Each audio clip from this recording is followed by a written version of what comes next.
Everyone, the student কর্নারের পক্ষ থেকে সকলকে স্বাগত জানাই। আমার প্রিয় ছাত্রছাত্রী, তোমরা যারা 2025 সালে দ্বিতীয় পর্যায়ক্রমিক মূল্যায়ন বাংলা পরীক্ষা দেবে চতুর্থ শ্রেণীর, তোমাদের জন্য একটি সাজেশন সেট নিয়ে উপস্থিত হয়েছে। তোমাদের এবার দ্বিতীয় পর্যায়ক্রমিক মূল্যায়ন পরীক্ষা হবে 30 নম্বর, সময় থাকবে 1 ঘন্টা।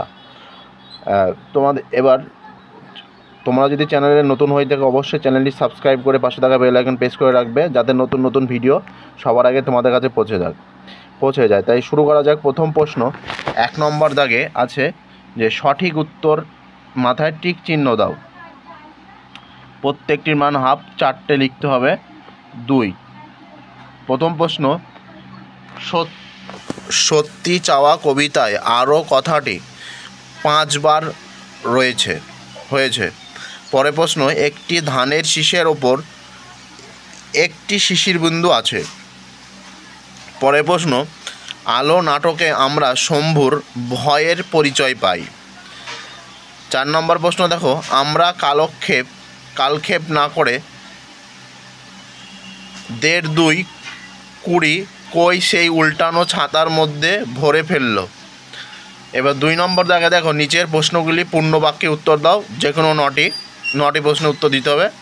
প্রথম প্রশ্ন, নাই ওরি কথাটির অর্থ কী? উত্তর দেখো, নাই ওরি কথাটির অর্থ পূর্ববঙ্গের কোনো বধূর নদীপথে বাপের বাড়ি যাত্রা।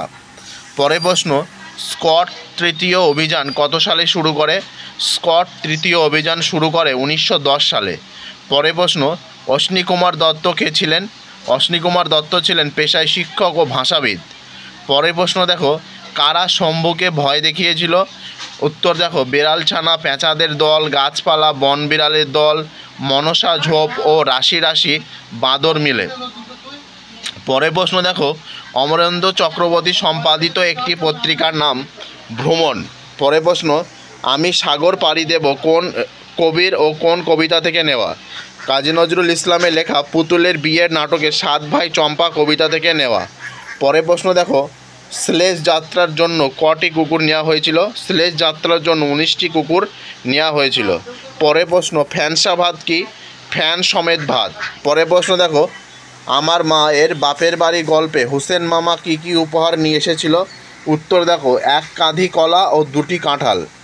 অর্থলেখা 3 নম্বর দাগে। প্রথম প্রশ্ন হচ্ছে নির্দেশ, উত্তর হবে আদেশ। পরের প্রশ্ন, আস্তানা বাসস্থান। 3 নম্বর দেখো নজরানা উপঢৌকন। 4 নম্বর দেখো শক্তি হয়েছে ঝিনুক। এবার পরে দেখো ক স্তম্ভের সঙ্গে খ স্তম্ভ মেলাও। প্রথমে আছে ছন্দের জাদুঘর। উত্তর দেখো সত্যেন্দ্রনাথ দত্ত, ক দিয়ে প্যাকেটে আছে। পরের প্রশ্ন দেখো বিদ্রোহ কবি, এটা হবে কাজী নজরুল ইসলাম, এটা খ। তারপরে দেখো নীল লোহিত, এটা হবে গ সুনীল গঙ্গোপাধ্যায়। 4 নম্বর দেখো ঘ ভানু সিং, এটার উত্তর হবে রবীন্দ্রনাথ ঠাকুর। 5 নম্বর দেখো উঙ্গরটা হচ্ছে স্বপন বুড়ো, এটা হবে অখিল বন্ধু নিয়োগী। 5 নম্বর আছে বাক্য রচনা করো 4টে। প্রথম দেখো গৌরব, উত্তরে হবে নেতাজি আমাদের দেশের গৌরব। জঙ্গল, উত্তর হবে লেখক আমাজনের জঙ্গলে হারিয়ে গিয়েছিল।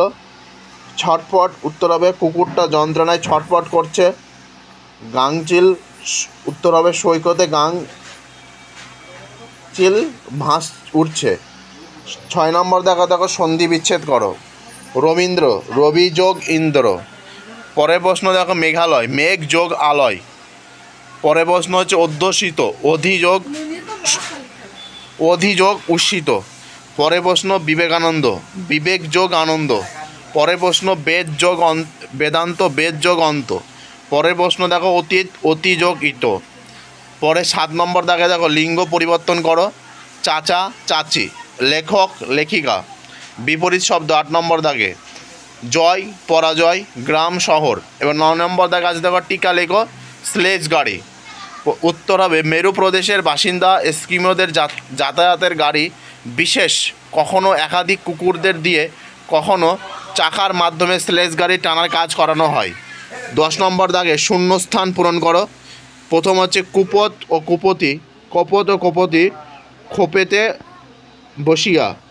পরে দেখো বন্যা এলে ভাঙবে বিভেদ করব একাকার। পরে দেখো একটি ধানের শীষের ওপর একটি শীষের বিন্দু। পরের 11 নম্বর দেখো, দূরের পাল্লা কবিতাটি কবির নাম সহ 8 লাইন মুখস্থ লেখো। ও দূরের উত্তর দেখো, দূরের পাল্লা সত্যেন্দ্রনাথ দত্ত। উত্তর, ছিপখানা তিনদার, তিনজন মাল্লা, নাচ ওপর দিনভর দেয় দূর পাল্লা, পারময় ঝোপঝাড় জঙ্গল জঞ্জাল, জলময় শৈবাল পান্ডা টাকশাল। এই যে প্রশ্নগুলি আলোচনা করা হলো, এগুলো তোমরা সম্ভব হলে খাতায় লিখে মুখস্থ করে রাখবে।